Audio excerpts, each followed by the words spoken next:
വൃത്താന്ത പുസ്തകം 20-ാം അധ്യായം. അതിന്റെ ശേഷം മോവാബ്യരും അമ്മോന്യരും അവരോടുകൂടെ മെയൂന്യരിൽ ചിലരും യഹോശാഫാത്തിന്റെ നേരെ യുദ്ധത്തിന് വന്നു. അപ്പോൾ യഹോശാഫത്ത് എന്താണ് ചെയ്തത്? 5-ാം വാക്യം. യഹോശാഫത്ത് യഹോവയുടെ ആലയത്തിൽ പുതിയ പ്രാകാരത്തിന്റെ മുൻപിൽ യഹൂദയുടെയും യെരൂശലേമിന്റെയും സഭാമധ്യയിൽ നിന്നുകൊണ്ട്. അപ്പോ യഹോശാഫത്ത് എന്ന് പറയുന്ന രാജാവിൻ്റെ മുൻപിൽ ഒരു വെല്ലുവിളി ഉണ്ടാകുകയാണ്. യുദ്ധത്തിനുള്ള ആഹ്വാനം ഉണ്ടാകുകയാണ്. ഈ സമയത്ത് അദ്ദേഹം ഒരു രാജാവാണ്. അദ്ദേഹത്തിന് രാജ്യത്തിൻ്റെ മുഴുവൻ സംവിധാനങ്ങളുമുണ്ട്. അയൽ രാജ്യങ്ങളും മറ്റ് ദേശങ്ങളും യുദ്ധം ഡിക്ലയർ ചെയ്യുമ്പോൾ ആദ്യം ഒരു രാജാവ് അന്വേഷിക്കേണ്ടത്, സജ്ജീകരിക്കേണ്ടത്, ക്രമീകരിക്കേണ്ടത് സൈന്യത്തെയാണ്. ഒരു യുദ്ധത്തിൻ്റെ ആഹ്വാനം യഹോശാഫത്തിന്റെ മുൻപിൽ വരുമ്പോൾ 5-ാമത്തെ വാക്യത്തിൽ പറയുന്നു, യഹോശാഫത്ത് നേരെ പോയത് ആയുധപ്പുരയിലേക്കല്ല, ആലയത്തിലേക്കാണ്. യഹോശാഫത്ത് നേരെ പോയത് പ്രാർത്ഥനയുടെ, ദൈവസാന്നിധ്യത്തിൻ്റെ, ആരാധനയുടെ ആലയത്തിലാണ്. എന്നിട്ട് ആ സഭാമധ്യയിൽ നിന്നുകൊണ്ട് ആ മനുഷ്യൻ പറഞ്ഞു, ഞങ്ങളുടെ പിതാക്കന്മാരുടെ ദൈവമായ യഹോവേ, നീ സ്വർഗസ്ഥനായ ദൈവം അല്ലയോ? നീ ജാതികളെയും സകല രാജ്യങ്ങളെയും ഭരിക്കുന്നല്ലോ. ആർക്കും എതിർക്കാൻ കഴിയാത്ത ശക്തിയും പരാക്രമവും നിനക്കുണ്ടല്ലോ. ഇത് ഒരു ഉറപ്പാണ്, ഇതൊരു വിശ്വാസമാണ്. എനിക്കെതിരെ ശത്രു വെല്ലുവിളിക്കുമ്പോൾ അത് രോഗമായിട്ടായിരിക്കാം, മാനസിക സമ്മർദ്ദങ്ങളായിട്ടായിരിക്കാം, തലമുറകളുടെ വിഷയവുമായിട്ടായിരിക്കാം, സാമ്പത്തിക മേഖലയിലായിരിക്കാം, ബിസിനസ്സിനോടുള്ള ബന്ധത്തിലായിരിക്കാം, കുടുംബജീവിതത്തോടുള്ള ബന്ധത്തിലായിരിക്കാം. നിന്നെ തീർത്ത് കളയും, തകർത്ത് കളയുമെന്ന് ഒരു കൂട്ടം സമൂഹം ഒന്നിച്ച് ആർത്തു വിളിക്കുമ്പോൾ ദൈവത്തിൻ്റെ സന്നിധിയിൽ നിന്നുകൊണ്ട്, ആരാധനയുടെ മധ്യയിൽ നിന്നുകൊണ്ട് നിങ്ങൾക്ക് യഹോശാഫത്തിനെ പോലെ പറയാൻ കഴിയുമോ? സൈന്യബലത്തെക്കായാലും ആയുധങ്ങളെക്കായാലും സർവശക്തനാകുന്ന ദൈവമേ, നീ സ്വർഗസ്ഥനായ ദൈവമല്ലോ. സകല രാജ്യങ്ങളെയും നിന്റെ കയ്യിലാണ്. ആർക്കും എതിർക്കാൻ കഴിയാത്ത ശക്തിയും പരാക്രമവും നിനക്കുണ്ട്. നീ എൻ്റെ ശത്രുവിനേക്കാൾ ശക്തനാണ്. എൻ്റെ ദൈവം എൻ്റെ രോഗത്തെക്കാൾ ശക്തനാണ്. എൻ്റെ ദൈവം എൻ്റെ ആവശ്യങ്ങളെക്കാൾ ശക്തനാണ്. എൻ്റെ ദൈവം എൻ്റെ സാമ്പത്തിക വിഷയങ്ങളെക്കാൾ ശക്തനാണ്. എൻ്റെ ദൈവം എൻ്റെ പ്രതിസന്ധികളെക്കാൾ ശക്തനാണ്. ഈ ആരാധനയുടെ മധ്യയിൽ എത്ര പേർക്ക് പറയാൻ കഴിയും, ഞാൻ നേരിടുന്ന സകല വിഷയങ്ങളെക്കാളും വലിയവനാണ് എൻ്റെ ദൈവം എന്ന ഉറപ്പുള്ള ദൈവമക്കൾ അധരങ്ങളെ തുറന്ന് ശബ്ദമുയർത്തി കർത്താവിന് നന്ദി പറയാമോ? പച്ചവെള്ളത്തെ വീഞ്ഞാക്കാൻ കഴിയുന്നവൻ, കൂനയായവളെ നിവർത്താൻ കഴിയുന്നവൻ, അന്ധന് കാഴ്ച കൊടുത്തവൻ, ചെകിടന്റെ ചെവിയെ കേൾപ്പിച്ചവൻ, ഊമരെ സംസാരിപ്പിച്ചവൻ, മരിച്ചവരെ ഉയർപ്പിച്ചവൻ, കുഷ്ഠരോഗികളെ ശുദ്ധമാക്കിയവൻ, 7 പൊന്നില വിളക്കിട നടുവിൽ നിലയങ്കി ധരിച്ച് ഉലാവുന്നവൻ, ആൽഫയും ഒമേഗയുമായവൻ, വന്നവനും വരുവാനിരിക്കുന്നവനുമായവൻ, താൻ മാത്രം അമർത്യതയുള്ളവനും അടുത്തു കൂടുവാൻ കഴിയാത്ത വെളിച്ചത്തിൽ വസിക്കുന്നവനുമാകുന്ന, ആർക്കും എതിർക്കാൻ കഴിയാത്ത, എത്ര സൈന്യങ്ങൾ എനിക്കെതിരെ വന്നാലും, എത്ര ശക്തികൾ എനിക്കെതിരെ എഴുന്നേറ്റാലും, എന്നോട് ദൈവാത്മാ പറയുന്നു, ഈ കഴിഞ്ഞ ആഴ്ചകളിൽ, ഈ കഴിഞ്ഞ ദിവസങ്ങളിൽ നിന്റെ മാനസിക മേഖലയോടും, നിന്റെ പ്രാർത്ഥനാ ജീവിതത്തോടും, നിന്റെ സാമ്പത്തിക മണ്ഡലത്തോടും ശത്രു ശക്തിയോടെ എതിർക്കുമ്പോൾ ആത്മാവ് സഭയോട് പറയുന്നു, ഒരു ശക്തികൾക്കും എതിർക്കാൻ കഴിയാത്ത, ഒരു സൈന്യത്തിനും ജയിക്കാൻ കഴിയാത്ത, ഒരു ശക്തികൾക്കും ഒതുക്കാൻ കഴിയാത്ത ശക്തിയും പരാക്രമവും നിന്റെ ദൈവത്തിനുണ്ട്. യേശുവിന്റെ അധികാരമുള്ള നാമത്തിൽ വിളിച്ചു പറ, എന്റെ ദൈവം ഗോലിയാത്തിനേക്കാൾ വലിയവൻ, എന്റെ ദൈവം ദാഗോനേക്കാൾ വലിയവൻ, എന്റെ ദൈവം ഫെലിസ്തീനേക്കാൾ വലിയവൻ, എന്റെ ദൈവം സർവശക്തൻ. ഒരു കൂട്ടം ജനം, മോവാബ്യരും അമ്മോന്യരും ഈ മെയൂന്യരും ഒന്നിച്ച് യുദ്ധത്തിനായി യഹോശാഫാത്തിന്റെ മുൻപിൽ വരുമ്പോൾ ഈ ദൈവ മനുഷ്യൻ പറയുകയാണ്, ദൈവസന്നിധിയിൽ നിന്ന്, നീ സ്വർഗസ്ഥനായ ദൈവമാണ്, സകല രാജ്യങ്ങളെയും നീയാണ് ഭരിക്കുന്നത്. ഞാനൊരു രാജാവാണെങ്കിലും ഭരണചക്രം നിന്റെ കയ്യിലാ കർത്താവേ. പറയാമോ, ഞാനൊരു ഭർത്താവാണെങ്കിലും, ഞാനൊരു ഭാര്യയാണെങ്കിലും, ഞാനൊരു ശുശ്രൂഷകനാണെങ്കിലും, കർത്താവേ എൻ്റെ അമരത്ത് നീയാ കർത്താവേ. എൻ്റെ ആവശ്യങ്ങളുടെ മേളിൽ നീയാ കർത്താവേ. എൻ്റെ കുടുംബത്തിൻ്റെ മേളിൽ നീയാ കർത്താവേ. എനിക്ക് മക്കളെ തന്നത് നീയാ കർത്താവേ. എനിക്ക് കുടുംബം തന്നത് നീയാ കർത്താവേ. എനിക്ക് ശുശ്രൂഷ തന്നത് നീയാ കർത്താവേ. എനിക്ക് വഴികളെ തുറന്നത് നീയാ കർത്താവേ. ഒരു ശക്തികൾക്കും എന്നെ ഒതുക്കാൻ കഴിയാത്ത നിലകളിൽ എന്നെ മാനിക്കുവാനുള്ള ശക്തിയും പരാക്രമവും നിന്റെ കയ്യിലുണ്ട്. ഇത് പറഞ്ഞതൊരു രാജ്യത്തിലെ രാജാവാ. ആർക്കും എതിർക്കാൻ കഴിയാത്ത ശക്തിയും പരാക്രമവും നിന്റെ പക്കലുണ്ട്. Because you are controlling, you are ruling everything. Can you please say that word? My God is ruling. He is the ruler. എൻ്റെ തലമുറകളെ സ്വാധീനിക്കുന്ന സ്വാധീനം എൻ്റെ ദൈവമാ. പറ, എൻ്റെ കുടുംബത്തെ സ്വാധീനിക്കുന്ന സ്വാധീനം എൻ്റെ ദൈവമാ. എൻ്റെ സഭയെ സ്വാധീനിക്കുന്ന സ്വാധീനം എൻ്റെ ദൈവമാ. എൻ്റെ ആയുസ്സിനെ നിലനിർത്തുന്ന സ്വാധീനം എൻ്റെ ദൈവമാ കർത്താവേ. വേദപുസ്തകം പറയുന്നു, ഈ മനുഷ്യൻ തൻ്റെ രാജ്യത്തോട്, തൻ്റെ ജനത്തോട് താൻ 8ാമത്തെ വാക്യത്തിൽ ഒരാഹ്വാനം കൊടുക്കുകയാണ്. ന്യായവിധിയുടെ വാളോ, മഹാമാരി, ക്ഷാമം എന്നിങ്ങനെ വല്ല അനർത്ഥവും ഞങ്ങൾക്ക് വരുമ്പോൾ ഞങ്ങൾ ഈ ആലയത്തിൻ്റെ മുൻപിലും നിന്റെ സന്നിധിയിലും നിന്നു. നിന്റെ നാമം ഈ ആലയത്തിലുണ്ടല്ലോ. ഞങ്ങൾ സങ്കടത്തിൽ നിന്നോട് നിലവിളിക്കുകയും നീ കേട്ട് രക്ഷ വരുത്തുകയും ചെയ്യും. കർത്താവേ, മഹാമാരി വന്നാൽ വരട്ടെ, ക്ഷാമം വന്നാൽ വരട്ടെ, എന്ത് പ്രതിസന്ധി എൻ്റെ മുമ്പിൽ വന്നാലും നിന്റെ സന്നിധിയിൽ നിന്ന് ഞാൻ അതിനെ നേരിടും. ഇത് ഇന്ന് ചിലരോടുള്ള ദൈവികമായ ശബ്ദമാണ്. Any challenges, any circumstances, any problems you are facing in your life, ഏത് പ്രശ്നവും, ഏത് സാഹചര്യവും, ഏത് പ്രതിസന്ധിയും വന്നോട്ടെ, എന്തും വന്നോട്ടെ, കർത്താവേ നിന്റെ സന്നിധിയിൽ നിന്നുകൊണ്ട് ഞാൻ അതിനെ ധൈര്യത്തോടെ നേരിടും. ഇന്ന് പകൽ അങ്ങനെ ഒരു ഭയങ്കര കരുത്ത് നിങ്ങളുടെ അകത്ത് ദൈവം പകരുകയാണ്. എന്നോട് പരിശുദ്ധാത്മ പറയുന്നു, ചില ഭയങ്ങൾ നിങ്ങളെ പിടിച്ചിരിക്കുന്നു, ചില സാഹചര്യങ്ങൾ നിങ്ങളെ ഭയപ്പെടുത്തുന്നു, ചില കേൾവികൾ നിങ്ങളെ ഭയപ്പെടുത്തുന്നു, ചില വിഷയങ്ങൾ നിങ്ങളെ ഭയപ്പെടുത്തുന്നു. അതിൻ്റെ മുൻപിൽ നിന്നോണ്ട് തിരുവെഴുത്തുകളെ ഉയർത്തി നിനക്ക് പറയാൻ കഴിയാമോ, ഇത് ഞാനും എൻ്റെ ദൈവവും കൂടെ നേരിടും. ഇത് ജീസസ്, ഇത് ഞാനും എൻ്റെ കർത്താവും കൂടി ഇതിനെ ഫേസ് ചെയ്യും. എനിക്കൊരു കാര്യത്തിൽ ഉറപ്പുണ്ട്. യഹോശാഫാത്ത് പറയുന്നു, നിന്റെ നാമം ഈ ആലയത്തിലുണ്ട്. ഞങ്ങൾ നിലവിളിച്ചാൽ, ഞങ്ങൾ കരഞ്ഞാൽ, അമ്മോന്യർ വന്നോട്ടെ, മോവാബ്യർ വന്നോട്ടെ, മെയൂന്യർ വന്നോട്ടെ, അവർക്കൊന്നും ഇല്ലാത്ത ശക്തിയും പരാക്രമവും എൻ്റെ ദൈവത്തിനുണ്ട്. ദാവീദിന്റെ മുമ്പിൽ ഗോലിയാത്ത് വന്ന് നിൽക്കുമ്പോൾ മല്ലനായ ഗോലിയാത്തിനെ അല്ലല്ലോ ദാവീദ് നോക്കിയത്. ഗോലിയാത്തിന്റെ തലയ്ക്ക് മുകളിൽ നിൽക്കുന്ന സൈന്യങ്ങളുടെ ദൈവമായ യഹോവയാണല്ലോ. Any challenges, any circumstances, എനിക്ക് ആത്മാവിൽ ഞാൻ നിങ്ങളോട് പറയുകയാണ്, ചില സാഹചര്യങ്ങളെ ഒറ്റയ്ക്ക് നേരിടാൻ പറ്റാതെ, ചില സാഹചര്യങ്ങളെ ഒറ്റയ്ക്ക് കൈകാര്യം ചെയ്യാൻ പറ്റാതെ, how I can handle this case എന്ന് ചോദിക്കുന്ന ചില വിഷയങ്ങളെ നിനക്ക് വേണ്ടി ദൈവം അതിനെ നേരിടുമെന്ന് പരിശുദ്ധാത്മാവ് നിന്നോട് അറിയിക്കുകയാണ്. അത് വിശ്വസിക്കുന്ന ദൈവമക്കൾക്കായി ഞാൻ ദൈവത്തെ സ്തുതിക്കുന്നു. നിനക്ക് വേണ്ടി യഹോശാഫാത്ത് തുറന്നു പറയുന്നു 12ാം വാക്യത്തിൽ, ഞങ്ങളുടെ ദൈവമേ, നീ അവരെ ന്യായം വിധിക്കുകയില്ലയോ? ഞങ്ങളുടെ നേരെ വരുന്ന ഈ വലിയ സമൂഹത്തോട് എതിർക്കാൻ ഞങ്ങൾക്ക് ശക്തിയില്ല.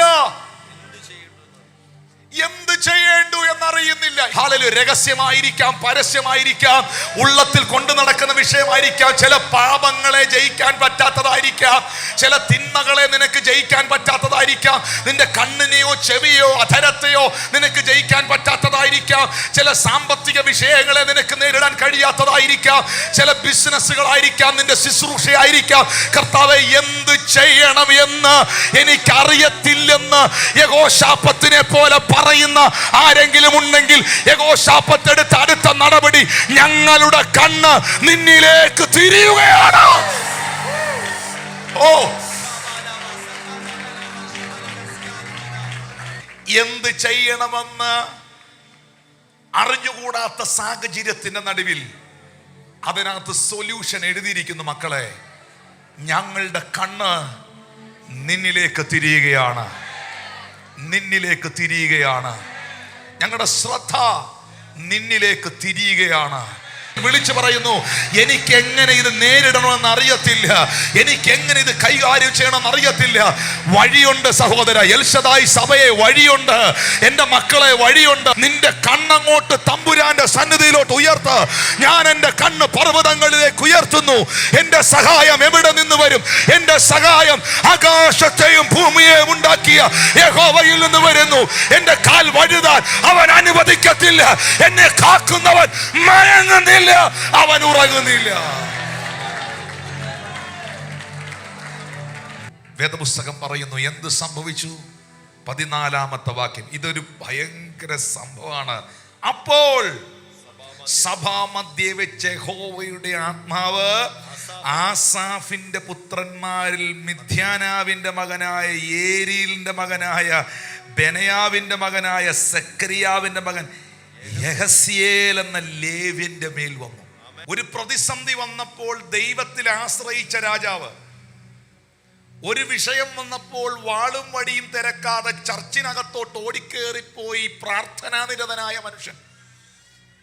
എനിക്ക് തന്നെ ഇത് കൈകാര്യം ചെയ്യാൻ പറ്റുകയില്ല, എനിക്കതിനുള്ള ശക്തിയില്ലെന്ന് ദൈവത്തിൻ്റെ മുൻപിൽ തൻ്റെ അവസ്ഥയെ വിളംബരം ചെയ്ത് സഭാമധ്യേ നാണക്കേടോ കുറവോ കുറച്ചിലോ രാജാവാണെന്നുള്ള ഉങ്കോ അഹങ്കാരവും ഇല്ലാതെ ദൈവത്തിൻ്റെ മുമ്പിൽ തുറന്ന് സമ്മതിച്ച മനുഷ്യൻ. ഈ മനുഷ്യൻ അങ്ങനെ കണ്ണ് തമ്പുരാന്റെ മുമ്പിൽ ഉയർത്തി പ്രാർത്ഥിക്കുമ്പോഴേ അൺഎക്സ്പെക്റ്റഡ് ആയിട്ട്, ഒരിക്കലും പ്രതീക്ഷിക്കാതെ പൊട്ടുന്നനവേ ആ കൂട്ടത്തിൽ പ്രാർത്ഥിച്ചുകൊണ്ടിരുന്ന ഒരു ലേവ്യന്റെ മേളിലോട്ട് പരിശുദ്ധാത്മാവ് വന്നു. Oh Jesus, Jesus, Jesus, hallelujah. ആ ലേവ്യന്റെ മേളിൽ പരിശുദ്ധാത്മാവ് വന്നിട്ട് 15-ാമത്തെ വാക്യത്തിൽ അവൻ പ്രവചിക്കാൻ തുടങ്ങി.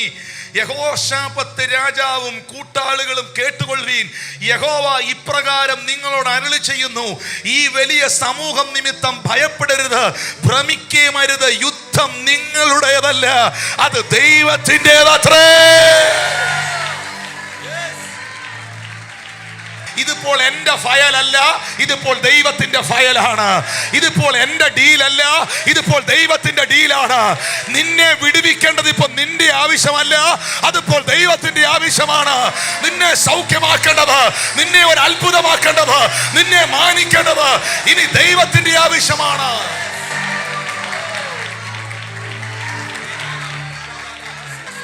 ഒരു വിഷയത്തിന്റെ മുൻപിൽ, ഒരാവശ്യത്തിന്റെ മുൻപിൽ, ഒരു സാഹചര്യത്തിന്റെ മുൻപിൽ ദൈവത്തിന്റെ മുഖം അന്വേഷിച്ചവരോട് ഞാൻ പറയുന്നു, പ്രാർത്ഥിച്ചവർ ഈ സഭയിലുണ്ടോ? ഈ ദിവസങ്ങളിൽ ഉപവസിച്ചവർ ദൈവസന്നിധിയിലുണ്ടോ? തമ്പുരാന്റെ മുഖം അന്വേഷിച്ചവർ എന്നെ കേൾക്കുന്നുണ്ടോ? ഞാൻ ഉറപ്പായും പറയുന്നു, ഇത് എൻ്റെ യുദ്ധമല്ല, ഇത് കർത്താവേ നിന്റെ യുദ്ധമാണ് എന്ന് നീ ദൈവത്തോട് പറഞ്ഞാൽ ആ യുദ്ധം ദൈവം എടുക്കും. ആ യുദ്ധം ദൈവം എടുക്കും. ഒന്ന് കൈമാറിയേ, ആ ഫയലൊന്ന് കൈമാറിയേ, ആ ഫയലൊന്ന് കൈമാറിയേ. എല്ലാവരും സ്തോത്രം പറയാൻ ഞാൻ പറയത്തില്ല, പ്രാർത്ഥിച്ചവർ സ്തോത്രം പറയണം. എല്ലാവരും കൈകൊട്ടാൻ ഞാൻ പറയത്തില്ല. ദൈവത്തിന്റെ സന്നിധിയിൽ യഹോശാഫത്തിനെ പോലെ ആമേൻ നിലവിളിച്ചവർ ആരാധിക്കണം. തമ്പുരാന്റെ മുമ്പിൽ നിനക്കൊരു ഉറപ്പുണ്ട്, ഈ യുദ്ധം ഇപ്പോൾ എന്റേതല്ല, ഈ യുദ്ധം ഇപ്പോൾ എൻ്റെ കുടുംബത്തിൻ്റെതല്ല, ഈ യുദ്ധം ഇപ്പോൾ എൻ്റെ സഭയുടേതല്ല, ഈ യുദ്ധം ഇപ്പോൾ ദൈവത്തിൻ്റെതാണ്. ശാരീരിക പ്രയാസത്താൽ ഭാരപ്പെടുന്ന ദൈവദാസനെ, ശാരീരിക വിഷയത്താൽ പ്രയാസപ്പെടുന്ന ദൈവപുരുഷനെ, ഇന്ന് പകൽ പ്രിയ കുടുംബമേ, നിന്നോട് കർത്താവ് ഇടപെടുന്നു. തമ്പുരാന്റെ മുമ്പിൽ നീ നെടുമ്പാട് കിടന്ന് നിലവിളിച്ച് പ്രാർത്ഥിച്ചെങ്കിൽ ഇപ്പോൾ യുദ്ധം നിന്റേതല്ല, ഇപ്പോൾ യുദ്ധം ദൈവത്തിൻ്റെതാണ്. നീ പരാജയപ്പെടാൻ, നീ തകർന്നു പോകാൻ, നീ മരിച്ചു പോകാൻ എന്റെ ദൈവം അനുവദിക്കത്തില്ല. പുതിയ നിയമത്തിലാണ് സംഭവിച്ചതെങ്കിൽ ഞാൻ പറയുന്നു ഇതൊരു സാധാരണ കാര്യമാണ്. പക്ഷേ ഇത് പുതിയ നിയമത്തിലാണ്. ഇങ്ങനെ പ്രാർത്ഥിച്ചുകൊണ്ടിരുന്ന സമയത്ത് അൺഎക്സ്പെക്റ്റഡ് ആയിട്ട് ഒരുത്തൻ എഴുന്നേറ്റ് പ്രവചിച്ചത് പുതിയ നിയമത്തിൽ പരിശുദ്ധാത്മാവ് അതിശക്തമായി ചലിക്കുന്ന കാലഘട്ടത്തിലാണ് സംഭവിച്ചതെങ്കിൽ ഇതൊരു നാച്ചുറൽ കാര്യമാണ്. ഇവർ പ്രതീക്ഷിക്കുന്നതേയില്ല, ഇങ്ങനൊരു കാര്യം പ്രതീക്ഷിക്കുന്നില്ല. യഹോശാഫത്ത് തൻ്റെ വേദനകളും ആവലാതികളും ദുഃഖങ്ങളും ദൈവത്തോട് ഇങ്ങനെ പറഞ്ഞുകൊണ്ടിരിക്കുമ്പോൾ യഹോശാഫത്തിന് ദൈവത്തിന് ചിലത് പറയാനുണ്ട്. ഞാൻ ഇന്ന് എൻ്റെ അധരത്തിൽ നിന്നൊരു വാക്ക് റിലീസ് ചെയ്യുകയാണ്. ദൈവം പറഞ്ഞത് നീ അനുസരിച്ചിട്ടുണ്ടെങ്കിൽ നീ പറയുന്ന ചിലത് ദൈവം ചെയ്യാൻ പോവുകയാണ്. ഇതിനകത്തുള്ള ഒരു വലിയ പദ്ധതി എന്നാണെന്നറിയോ? നിങ്ങൾക്കറിയാം, ഒരു യഹോവയുടെ വായ ഒരു കാര്യം അരുളി ചെയ്ത് കഴിഞ്ഞിട്ടാണ് ആ വാക്കിന്റെ മേളിലാണ്, ആ പ്രൊഫസിയുടെ മേളിലാണ് പിന്നെ ദൈവം ചലിക്കുന്നത്. അഗ്രിപ്പ രാജാവ് വിധി പുറപ്പെടുവിച്ച്, അപ്പോസ്തല പ്രവർത്തികൾ വായിക്കുമ്പോൾ അഗ്രിപ്പാവ് വിധി പുറപ്പെടുവിച്ച് പൗലോസിനെയും കൂട്ടാളികളെയും റോമിലെ ജയിലിൽ അടയ്ക്കാൻ ഷിപ്പിനകത്ത്, കപ്പലിനകത്ത് കയറ്റിക്കൊണ്ട് ഇവർ സഞ്ചരിക്കുമ്പോൾ ആദ്യം പറയുന്നു, ബൈബിൾ പറയുന്നു, വായിക്കാൻ സമയമില്ലാത്തതുകൊണ്ട് സമ്മതിക്കാത്ത കാറ്റടിച്ചു. ബൈബിൾ പറയുന്നു കാറ്റ് സമ്മതിക്കായികയാൽ അവർക്ക് മുന്നോട്ട് പോകാൻ കഴിഞ്ഞില്ല. അടുത്ത വാക്യത്തിൽ എഴുതിയിരിക്കുന്നു കാറ്റ് പ്രതികൂലമാകുകയാൽ അവർക്ക് മുന്നോട്ട് പോകാൻ കഴിഞ്ഞില്ല. സമ്മതിക്കാത്ത കാറ്റ്, പ്രതികൂലത്തിന്റെ കാറ്റ്, ഇതെല്ലാം കഴിഞ്ഞപ്പോൾ ഈശാനമൂലൻ എന്ന കൊടുങ്കാറ്റടിച്ചു. ഈ ഈശാനമൂലൻ എന്ന കൊടുങ്കാറ്റൂടെ അടിച്ചപ്പോഴത്തേക്കും വേദപുസ്തകം പറയുന്നു അവസാനത്തെ പായും, അന്ന് പായ്ക്കപ്പലാണ്, കാറ്റിന്റെ ദിശ അനുസരിച്ച് സഞ്ചരിക്കുന്ന പായ്ക്കപ്പൽ, അവസാനത്തെ പായും പറന്നുപോയി. അവിടെ എഴുതിയിരിക്കുന്നൊരു വാക്യമുണ്ട്, പ്രതീക്ഷ മുഴുവൻ അറ്റുപോയി, ആശ നശിച്ചുപോയി. പ്രതീക്ഷ മുഴുവൻ അറ്റുപോയ സമയത്ത്, ആശ നശിച്ചു പോയപ്പോൾ പൗലോസ് എഴുന്നേറ്റ് നിന്നുകൊണ്ട് പറഞ്ഞു, സഹോദരന്മാരായ പുരുഷന്മാരെ, നമ്മുടെ പ്രാണൻ അപകടത്തിലാണ്. നിങ്ങളുടെ ലഗേജുകൾ, ചരക്കുകൾ നിങ്ങൾ വെള്ളത്തിലേക്ക് എറിഞ്ഞു കളക. നമ്മുടെ ഷിപ്പും നമ്മളും തകരാൻ പോകുകയാണ്, നാം മരിക്കാൻ പോകുകയാണെന്ന് പറഞ്ഞ മനുഷ്യൻ അന്ന് രാത്രിയിൽ ഈ കാറ്റും തിരയും ഓളവും ഒക്കെ അടിച്ചിളകി നിൽക്കുന്ന ഈശാനമൂലന്റെ നടുവിൽ പോയി മുട്ടുകുത്തി പ്രാർത്ഥിച്ചു. ചിലർക്ക് അങ്ങനെ ഒരു കുഴപ്പമുണ്ട്. ഈശാനമൂലന്റെ നടുവിൽ പുള്ളി പോയി പ്രാർത്ഥിച്ചപ്പോൾ അന്ന് രാത്രിയിൽ യഹോവയുടെ ദൂതൻ പൗലോസിന് പ്രത്യക്ഷമായി പറയുന്നു, പൗലോസെ ഭയപ്പെടേണ്ട, നീയും നിന്റെ കൂടെയുള്ളവരും സേഫാണ്, അവരുടെ ആരുടെയും പ്രാണന് ഹാനി വരികയില്ല. ഇനി നോക്കിയേ, ദൈവത്തിന്റെ വായിൽ നിന്നൊരു ദൂത് വീണാൽ നിന്റെ പ്രാണന് ഹാനി വരികയില്ലെന്ന് ദൈവം പറഞ്ഞു കഴിഞ്ഞാൽ പിന്നെ കപ്പലിന് പലക വേണമെന്നില്ല. ഹല്ലേലൂയ. പിന്നെ കപ്പലിന് പലക വേണമെന്നില്ല, പായ്ക്ക് നീളം വേണമെന്നില്ല. ഇന്ന് പകൽ ദൈവം നിന്നെ സേഫ് ആക്കുമെന്ന് പറഞ്ഞാൽ ആ വാഗ്ദത്തത്തിന്റെ മേളിൽ ഒരു നദി ചാടി പുറപ്പെടുന്നത് പോലെ I am feeling the mighty anointing. അപ്പോസ്തല പ്രവൃത്തി 27:1 പറയുന്ന കാറ്റ്, 27:4 കാറ്റ് പ്രതികൂലമാകയാൽ. അപ്പോസ്തല പ്രവൃത്തി 27:7 പറയുന്ന കാറ്റ് സമ്മതിക്കായികയാൽ. അപ്പോസ്തല പ്രവൃത്തി 27:10 പൗലോസ് പറയുന്നത് ഈ യാത്രയിൽ ചരക്കിനും കപ്പലിനും മാത്രമല്ല നമ്മുടെ പ്രാണനുകൾക്കും ഏറിയ കഷ്ടം വരും, രക്ഷപ്പെടുമെന്ന് തോന്നുന്നില്ലെന്ന് പറഞ്ഞേ. അപ്പോസ്തല പ്രവൃത്തി 15 എഴുതിയിരിക്കുന്നേ അങ്ങനെ അതെല്ലാം കൈവിട്ടു പോയെന്ന്, എല്ലാം കൈവിട്ട് പാറിപ്പോയെന്ന്. കയ്യിൽ നിന്ന് പോയാലും നിന്റെ കയ്യിൽ നിന്ന് എന്ത് പോയി എന്നുള്ളതല്ല വിഷയം, നിന്റെ കയ്യിലുള്ള വാഗ്ദത്തത്തിന്റെ കനമാണ് വിഷയം. 20ാമത്തെ വാക്യത്തിലാണ് എഴുതിയിരിക്കുന്നത്, ഞങ്ങൾ രക്ഷപ്പെടുമെന്നുള്ള ആശയൊക്കെയും അറ്റുപോയി. അങ്ങനെയുള്ളവരെന്നെ കേൾക്കുന്നുണ്ടെന്ന് എനിക്കറിയാം. രക്ഷപ്പെടുമെന്നുള്ള ആശയൊക്കെയും അറ്റുപോയി. ആ 22ാമത്തെ വാക്യത്തിൽ പ്രാർത്ഥനയിൽ പൗലോസ് ഇരിക്കുമ്പോൾ ദൈവത്തിന്റെ ആത്മാവ് മനുഷ്യനോട് പറയുന്നു, എങ്കിലും ധൈര്യത്തോടിരിപ്പീനെന്ന് ഞാൻ നിങ്ങളോട് അപേക്ഷിക്കുന്നു. കപ്പലിനല്ലാതെ നിങ്ങളുടെ ആരുടെയും പ്രാണന് ഹാനി വരികയില്ല. എൻ്റെ ഉടയവനും ഞാൻ സേവിച്ചു വരുന്നവനുമായ ദൈവത്തിന്റെ ദൂതൻ ഈ രാത്രിയിൽ എൻ്റെ അടുക്കൽ വന്നു. പൗലോസെ, ഭയപ്പെടരുത്, നീ കൈസരുടെ മുമ്പിൽ നിൽക്കേണ്ടതാകുന്നു. നിന്നോടുകൂടെ യാത്ര ചെയ്യുന്നവരെയും ഞാൻ നിനക്ക് ദാനം ചെയ്തിരിക്കുന്നു. അതുകൊണ്ട് പുരുഷന്മാരെ, ധൈര്യത്തോടിരിക്കുവിൻ. 25ാമത്തെ വാക്യം പറയുന്നു, എന്നോട് ദൈവം അരുളി ചെയ്തത് പോലെ തന്നെ ഇന്ന് കണ്ട മിസ്രൈമിനെ നീ കാണത്തില്ലെന്ന് വാഗ്ദത്തം ഉണ്ടെങ്കിൽ എന്റെ ദൈവത്തിന് ചെങ്കടൽ വിഷയമല്ല.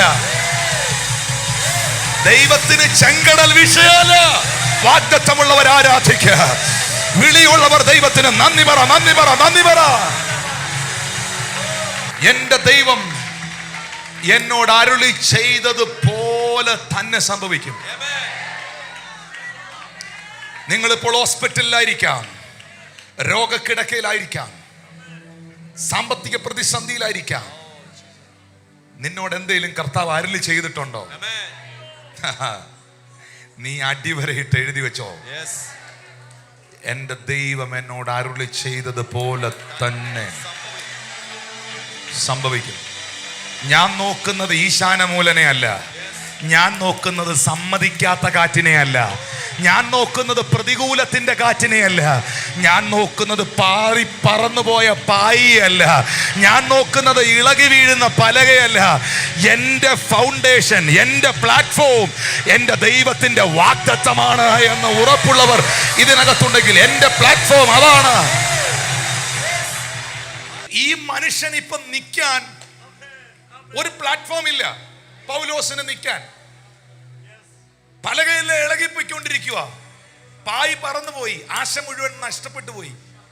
സ്വന്തമായിട്ട് നിൽക്കാൻ ഒരു പ്ലാറ്റ്ഫോം പോലും ഇല്ലാതെ ഏതു സമയവും ആഴക്കടലിന്റെ അടിയിലോട്ട് പോകാനിരിക്കുന്നവനോട് ദൈവം പറയുകയാണ്, നീ കൈസരുടെ മുമ്പിൽ നിൽക്കേണ്ടതാണ് എന്ന് പറഞ്ഞ, ഇപ്പം നിൽക്കാൻ ഒരു പ്ലാറ്റ്ഫോം ഇല്ലാത്തവനോട് ഇന്ന് തീരും, ഇന്ന് മരിക്കുമെന്ന് പറഞ്ഞ് നിൽക്കുന്നവനോട് അവന്റെ അടുത്ത മാസത്തെ പ്രോഗ്രാം എവിടാന്നാ പറയുന്നത്. അപ്പോ നമുക്കറിയാം, പൗലോസിനെയും കൂടുള്ള മുഴുവൻ ജനത്തെയും ദൈവം വിടുവിച്ചു. മുഴുവൻ ആൾക്കാരും മറുകരയിൽ എത്തി. 34ാമത്തെ വാക്യത്തിൽ പറയുന്നുണ്ട്, നിങ്ങളുടെ ഒരുത്തന്റെ തലയിൽ ഒരു രോമം പോലും നഷ്ടമാകുകയില്ല. അവരെല്ലാവരും രക്ഷപ്പെട്ടു മെലീത്ത എന്ന ദ്വീപിലെത്തി. എന്താണ് കാരണം? കാറ്റില്ലാഞ്ഞിട്ടാണോ? ഈശാനമൂലയില്ലാഞ്ഞിട്ടാണോ? പ്രതിസന്ധികളില്ലാഞ്ഞിട്ടാണോ? ഇതൊരു ഇമ്പോർട്ടൻറ്റ് മെസ്സേജാണ്. യഹോശാഫത്ത് ദൈവത്തിൻ്റെ സന്നിധിയിൽ നിലവിളിക്കുമ്പോൾ, താൻ ഒരു പ്രതിസന്ധിയിൽ നിൽക്കുമ്പോൾ ദൈവത്തിൽ ആശ്രയിച്ച ഈ മനുഷ്യനെ ദൈവത്തിന് രക്ഷിക്കണം. അതിനുവേണ്ടി എന്തോ ദൈവം ചെയ്തത്? അവിടെ ഇരുന്ന ഒരുത്തൻ്റെ മേളിലോട്ട് തൻ്റെ ആത്മാവിനെ അങ്ങോട്ട് അയച്ചിട്ട്, ഒരു ലേവ്യൻ്റെ മേളിലോട്ട് ആത്മാവിനെ അയച്ചിട്ട് അവനെ കൊണ്ട് ആദ്യത്തെ സ്റ്റെപ്പാണിത്. യഹോശാഫത്തിനോടൊരു ദൂത് പറയുകയാണ്, ഭയപ്പെടണ്ട, യുദ്ധം നമ്മുടെ അല്ല, യുദ്ധം യഹോവയുടെ. ദൂത് വീണ് കഴിഞ്ഞാൽ പിന്നെ തോക്കും വാളും വടിയൊന്നും വേണ്ടെന്നേ.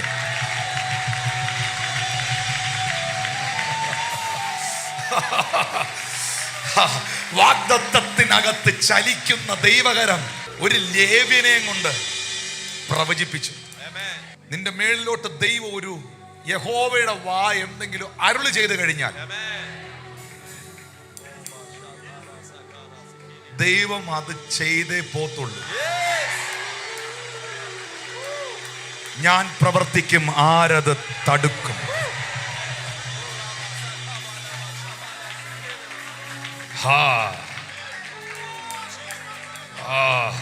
അല്ലയോ പരാക്രമശാലിയെ, എഴുന്നേൽക്ക, യഹോവ നിന്നോട് കൂടെ ഉണ്ടെന്ന് ഗിദെയോനോട് പറഞ്ഞിട്ടുണ്ടെങ്കിൽ അവൻ മിദ്യാന്യരെ തീർത്തിരിക്കും. അവൻ മിദ്യാന്യരെ തീർത്തിരിക്കും. കാരണം ഞാൻ നിൽക്കുന്നത് എന്റെ ബലത്തിലല്ല, ഞാൻ നിൽക്കുന്നത് എന്റെ കൂടെ നിൽക്കുന്നവൻ പറഞ്ഞ വാക്കിലല്ല, ഞാൻ നിൽക്കുന്നത് വാഗ്ദത്തത്തിലാണ്. ദാനിയേലേ,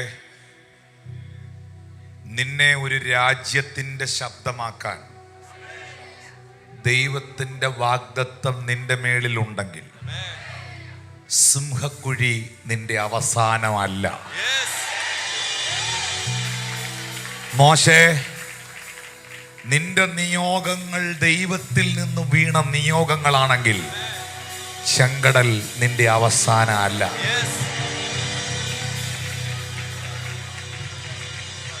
ജോസഫേ, നിന്റെ മേളിൽ കിടക്കുന്ന വാഗ്ദത്തം രാജ്യത്തിന്റെ പ്രഥമ പുരുഷനാകും, സകലരും നിന്നെ വീണു വണങ്ങും എന്ന വാഗ്ദത്താണെങ്കിൽ കാരാഗ്രഹമോ പൊട്ടക്കിണറോ നിന്റെ അവസാനം അല്ല. നിന്റെ അവസാനം അല്ല. ഈ മന്ദിരം നിങ്ങൾ പൊളിക്കുവീൻ, ഞാൻ ഇതിനെ 3 നാൾ കൊണ്ട് പണിയും, ഞാൻ 3-ാം ദിവസം ഉയർക്കുമെന്ന് നസ്രായൻ വാഗൊണ്ട് പറഞ്ഞെങ്കിൽ കൂരിരുളോ കുരിശോ കാരിരും ബാണിയോ ശിരസിൽ തറച്ച മുൾക്കിരീടമോ അടക്കിയ കല്ലറയോ ഉരുട്ടി വെച്ച കല്ലോ ഒരു വീഴ്ചയല്ല.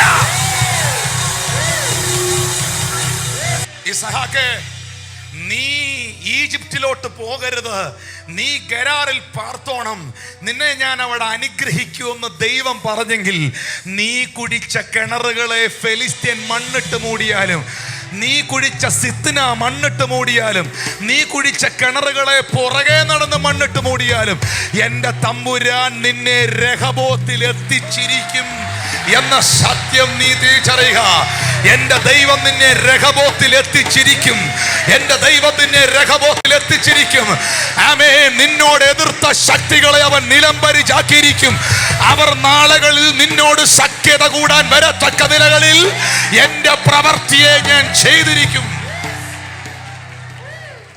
അമ്മോന്യരെയും മോവാബിരെയും മെയൂന്യരെയും ദൈവത്തിന് തീർക്കാൻ ഒറ്റ പ്രവചനം മതി. ഒറ്റ ദൂത്, ഒരുത്തന്റെ മേളിലോട്ട് ആത്മാവിനെ ഇട്ട ഒറ്റ പ്രവചനം. അവൻ പ്രവചിച്ചിട്ട് പോകുന്നു, ദൈവം ആ പ്രവചനത്തിന്റെ പുറകെ നിൽക്കുന്നു. പ്രാർത്ഥിച്ച, നിലവിളിച്ച മനുഷ്യന്റെ വിഷയം ദൈവം എടുത്തു. ദൈവം നിന്റെ ഫയൽ എടുത്തു എന്നതിന്റെ തെളിവാണ്, ദൈവം നിന്റെ ഫയൽ എടുത്തു എന്നതിന്റെ തെളിവാണ് ദൈവം ഒരു ദൈവദാസനിലൂടെ, വചനത്തിലൂടെയോ പ്രാർത്ഥനയിലൂടെയോ പ്രവചനത്തിലൂടെയോ നിന്നെ ഒരു ശബ്ദം കേൾപ്പിച്ചത്. ദൂത് പറഞ്ഞതിന് ശേഷമല്ല ദൈവം ഫയൽ എടുക്കുന്നത്, ഫയൽ എടുത്ത കേസിലാണ് ദൂത് പറയുന്നത്. ഒരു ഗവൺമെന്റ് ഉദ്യോഗസ്ഥൻ, ഒരു മന്ത്രി, ഒരു ലീഡർ ആ ഫയൽ നിങ്ങളുടെ കയ്യിൽ നിന്ന് മേടിച്ചിട്ടാണ് നിങ്ങളോട് പറയുന്നത്, ഇത് ഞാൻ ശരിയാക്കി തരാം. ഫയൽ എടുത്തത് നിങ്ങളോടൊരു ദൂതോ ആലോചനയോ ദൈവം അറിയിച്ചിട്ടുണ്ടെങ്കിൽ, അപ്പൊ നിങ്ങൾ പറയും, നിങ്ങളുടെ തലേ കൈവച്ച് പറയുന്ന നല്ല ഒരു വചനത്തിലൂടെങ്കിലും, നിങ്ങൾ ഇങ്ങനെ പ്രാർത്ഥിച്ചുകൊണ്ടിരുന്നപ്പോൾ ബൈബിൾ തുറന്ന ഒരു വാക്യത്തിലൂടെങ്കിലും ദൈവം നിങ്ങളോട് സംസാരിച്ചിട്ടുണ്ടെങ്കിൽ അതിന്റെ അർത്ഥം നിന്റെ വിഷയത്തിന്റെ ഫയൽ ദൈവം എടുത്തിട്ടുണ്ട് എന്നതാണ്. ഇനി അതിന്റെ മേളിൽ ആക്ഷൻ ഉണ്ടാവും. നിന്റെ അപ്പത്തെ വെള്ളത്തിന്റെ മേൽ എറിയുക. ഏറെ നാൾ കഴിഞ്ഞാലും അത് തിരിച്ചു വരും. സമയം തെറ്റുകയില്ല. The right time that will come. 17-ാമത്തെ വാക്യത്തിലെ പ്രവചനം നീളുകയാണ്. ഈ പടയിൽ പൊരുതാൻ നിങ്ങൾക്ക് ആവശ്യമില്ല. യഹൂദിയെയും യെരൂശലേമുമായുള്ളവരെയും നിങ്ങൾ സ്ഥിരമായി നിന്ന് യഹോവ നിങ്ങൾക്ക് വരുത്തുന്ന രക്ഷ കണ്ടുകൊള്ളുവിൻ. ഭയപ്പെടണ്ട, ഭ്രമിക്കണ്ട, അവരുടെ നേരെ ചെല്ലുവിൻ, ദൈവം നിങ്ങളുടെ കൂടെയുണ്ട് എന്ന് പറഞ്ഞാൽ നിങ്ങൾ വെറുതെ സ്ട്രെസ്സും സ്ട്രെയിനും ഒന്നും എടുക്കണ്ട. നിങ്ങളങ്ങ് വർക്ക് ചെയ്യാൻ നിന്നാൽ നിങ്ങൾ വർക്ക് ചെയ്യേണ്ടി വരും. പക്ഷെ ദൈവം വർക്ക് ചെയ്യാൻ വേണ്ടി വെയിറ്റ് ചെയ്താൽ നിനക്ക് വർക്ക് ചെയ്യേണ്ടി വരത്തില്ല. ഈ ദൂത് റിലീസായപ്പോൾ 18-ാമത്തെ വാക്യത്തിൽ പറയുന്നു, അപ്പോൾ യഹോശാഫാത്ത് സാഷ്ടാംഗം വണങ്ങി യഹൂദ്യരൊക്കെ യെരൂശലേം നിവാസികളും യഹോവയുടെ മുൻപാകെ വീണ് നമസ്കരിച്ചു. ഇസ്രായേലിന്റെ ദൈവമായ യഹോവയെ അത്യുച്ചത്തിൽ സ്തുതിക്കാൻ എഴുന്നേറ്റ്. ദൂതങ്ങോട്ട് അഭിഷിക്തന്റെ വായിന്ന് വീണതും ആ ദൂതിന്റെ മുമ്പിൽ അങ്ങ് സാഷ്ടാംഗം വീണു. 20-ാമത്തെ വാക്യത്തിൽ യഹോശാഫാത്ത് പറയുന്നു, യെരൂശലേം യഹൂദിയും യെരൂശലേം നിവാസികളായുള്ളവരെ, എൻ്റെ വാക്ക് കേൾപ്പീൻ. നിങ്ങളുടെ ദൈവമായ യഹോവയിൽ വിശ്വസിപ്പീൻ, എന്നാൽ നിങ്ങൾ ഉറച്ചു നിൽക്കും. അവൻ്റെ പ്രവാചകന്മാരെയും വിശ്വസിപ്പീൻ, എന്നാൽ നിങ്ങൾ കൃതാർത്ഥരാക്കും. 21-ാം വാക്യം. യുദ്ധത്തിന് പാമ്പുവാണേ, രാജാവും സൈന്യം കൂടെ യുദ്ധത്തിന് പാമ്പുവാണേ. വിശുദ്ധാലങ്കാരം ധരിച്ച് സൈന്യത്തിന് മുമ്പിൽ നടന്നുകൊണ്ട് വാഴ്ത്താനും യഹോവയെ സ്തുതിക്കാനും അവൻ്റെ ദയ എന്നേക്കുമുള്ളതെന്ന് ചൊല്ലാനും യഹോവയ്ക്ക് സംഗീതക്കാരെ നിയമിച്ചു. യുദ്ധത്തിന് പോകാൻ വെട്ടാനും വെടിവെക്കാനും അറിയാവുന്നവനെ നിയമിക്കേണ്ട സ്ഥലത്ത് പാട്ടുപാടാൻ അറിയാവുന്ന ആളുകളെ ഫ്രണ്ടിൽ നിർത്തി, തോക്കെടുക്കേണ്ടടുത്ത് തമ്പേർ എടുത്ത്, വാളെടുക്കേണ്ടടുത്ത് ഡ്രം എടുത്ത് പരിപാടി തുടങ്ങുക. 22-ാമത്തെ വാക്യത്തിൽ പറയുന്നു, അവർ പാടി സ്തുതിച്ച് തുടങ്ങിയപ്പോൾ യഹോവ യെഹൂദയ്ക്ക് വിരോധമായി വന്ന അമ്മോന്യരെയും മോവാബരുടെയും യേസീർ പർവ്വതക്കാരുടെ നേരെ പതിയിരിപ്പുകാരെ വരുത്തി, അങ്ങനെ അവർ തോറ്റുപോയി. ഇവിടെ നിങ്ങൾ പാടാനും പ്രാർത്ഥിക്കാനും തുടങ്ങിയപ്പോൾ നിങ്ങൾ വെട്ടാൻ പോയില്ല, നിങ്ങൾ വെടിവെക്കാൻ പോയില്ല, നിങ്ങൾ തോക്കെടുത്തില്ല. പക്ഷെ തോക്കും വാളും വെടിയും വെക്കാൻ അറിയാവുന്ന വേറെ ആൾക്കാരെ പാടുന്നവന് വേണ്ടി ദൈവം സെറ്റ് ചെയ്തു. മനസ്സിലായില്ല. നിന്റെ പ്രാർത്ഥനാമുറിയിൽ നീ ശാന്തമായിരുന്നു പ്രാർത്ഥിക്കുമ്പോൾ നിനക്ക് വേണ്ടി ദൈവം വേറെ ചിലരെ എഴുന്നേൽപ്പിച്ച് നിനക്ക് വേണ്ടി ചലിക്കുമെന്ന് വിശ്വസിക്കുന്നവർ എത്ര പേര് ഇതിനകത്തൊരു ആമീൻ പറയാനുണ്ട്? സ്തോത്രം പറയുന്നത് കാര്യമുണ്ടോ? പാടുന്നതിലോ കൈയടിക്കുന്നതിലോ ഇൻസ്ട്രുമെന്റ്സുകളൊക്കെ ചിലർ പറയാറുണ്ട്, അവിടെ അങ്ങ് ഇൻസ്ട്രുമെന്റ്സിന്റെ കൊട്ട. കാര്യമുണ്ടോ? ഉണ്ടോ? God is in control. സമയമാകുമ്പം മോറിയാമലയിൽ മറച്ചു വെച്ചിരിക്കുന്ന ആട്ടിൻകുട്ടി വരും. റിലാക്സ്. 26-ാം വാക്യം പറയുന്നു, 4-ാം ദിവസം അവർ ബറാക്ക താഴ്വരയിൽ ഒന്നിച്ചുകൂടി. അവർ അവിടെ യഹോവയ്ക്ക് സ്തോത്രം ചെയ്തതുകൊണ്ട് ആ സ്ഥലത്തിന് ഇന്ന് വരെ ബറാക്ക താഴ്വര എന്ന് പറയുന്നു. യഹോവ അവർക്ക് ശത്രുക്കളുടെ മേൽ ജയസന്തോഷം നൽകി. എന്താ ബറാക്ക എന്ന വാക്കിന്റെ അർത്ഥം എന്നറിയാമോ? ദ വാലി ഓഫ് പ്രൈസ്, സ്തുതിയുടെ താഴ്വര. സ്തുതിയുടെ താഴ്വരയിൽ നിൽക്കുന്നവർക്ക് ശത്രുക്കളുടെ മേളിൽ ഒരു ജയവും സന്തോഷവും. വിഷണ്ട മനസ്സിന് പകരം അവൻ സ്തുതി എന്ന മേലാട അണിയിക്കുന്നു. 29-ാമത്തെ വാക്യം പറയുന്നു, യഹോവ ഇസ്രായേലിന്റെ ശത്രുക്കളോട് യുദ്ധം ചെയ്തെന്ന് കേട്ടപ്പോൾ. ആരാ യുദ്ധം ചെയ്തേ? ആർക്ക് വേണ്ടി? പ്രാർത്ഥിച്ചവന് വേണ്ടി, ദൈവത്തിൽ ആശ്രയിച്ചവന് വേണ്ടി, പ്രാർത്ഥിച്ചവന് വേണ്ടി. എന്നെ കൊണ്ട് ഇത് പറ്റുകയില്ല കർത്താവേ, എന്നെ രക്ഷിച്ചേ പറ്റുള്ളൂ എന്ന് സമ്മതിച്ചവന് വേണ്ടി ദൈവം യുദ്ധം ചെയ്തു. യഹോവ ശത്രുക്കളോട് യുദ്ധം ചെയ്തു എന്ന് കേട്ടപ്പോൾ ദൈവത്തിൻ്റെ ഭീതി ആ ദേശത്തിൻ സകല രാജ്യങ്ങളുടെ മേലും വന്നു. ഇങ്ങനെ അവൻ്റെ ദൈവം ചുറ്റും വിശ്രമം നൽകിയത് കൊണ്ട് യഹോശാഫാത്തിന്റെ രാജ്യം സ്വസ്ഥമായിരുന്നു. എല്ലാവരും ഒന്ന് പറയാം, സ്വസ്ഥത. അത് ആഗ്രഹിക്കുന്നവരൊന്ന് കൈപൊക്കിയേ. സ്വസ്ഥതയുള്ള വെള്ളത്തിനരികത്തേക്ക് അവൻ എന്നെ നടത്തുന്നു. ആർക്കാണ് സ്വസ്ഥത? പ്രാർത്ഥിക്കുന്നവന്. ആർക്കാണ് സ്വസ്ഥത? ദൈവത്തിൻ്റെ ആലയത്തിൽ വന്ന് നിന്ന് ദൈവത്തെ ആശ്രയിക്കുന്നവന്. ആർക്കാണ് സ്വസ്ഥത? ദൈവത്തെ ആരാധിക്കുന്നവന്. ആർക്കാണ് സ്വസ്ഥത? കർത്താവെ, ഞാൻ ബലഹീനനാണ്, പക്ഷെ നീ ശക്തനും പരാക്രമശാലിയുമാണ്, നീ വലിയവനാണ്, ഞാൻ nothing, I am lord, you are my everything എന്ന് ദൈവത്തോട് സമ്മതിക്കുന്നവന് ജീവിതം മുഴുവൻ, യുദ്ധം മുഴുവൻ, സാഹചര്യം മുഴുവൻ ദൈവത്തിൻ്റെ കയ്യിലോട്ട് ഏൽപ്പിച്ചിട്ട് ഇങ്ങനെ റിലാക്സ് ചെയ്യുന്നവനുള്ളതാണ് സ്വസ്ഥത.